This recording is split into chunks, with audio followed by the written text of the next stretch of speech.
Yeah, the problem is that there's two things that are happening right now, and this is, fighters need to hear this. You're not being paid because you're fighting Billy, and I'm dealing with a veteran right now that's like, well, I'm better than that guy, and that why am I not getting paid as much? I'm like, all right, hold on. This is how this works. This is exactly how this works.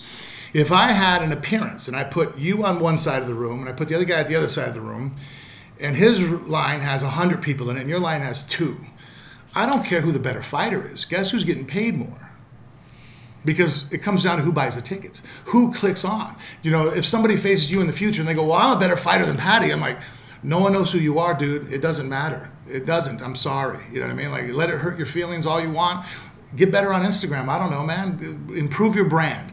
You know, every time I fought Brock Lesnar, he made about 3 to 4 times what I made. And I never once shed a tear about it. I understood that he was the A-side, that he was the reason people were watching. It wasn't because of me. You know, there was some hardcore fans that follow me, but for the most part, he has the lion's share of the viewership. So how can I expect to get paid more than him, even as a former champion? It doesn't matter. It matters who buys tickets and who goes on.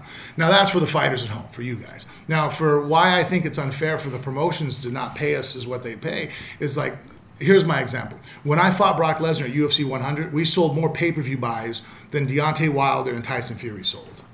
I didn't make $1 million, right? Those guys both made that multiple times over, right? So, like, that's the part that I don't want to have part of our company, part of, you know, American-made Freedom Fight Nights, United Fight League is never going to do that. You're never going to see us go home with 86% of the income coming to us and only giving 14% to the fighters to break up amongst themselves. To me, at the end of the day, the fighters are what people are watching. If I put a card on with you, it doesn't matter if I'm promoting it, Dana's promoting it, or Scott Coker's promoting it. If people are going to come watch Paddy fight, they're watching because of you.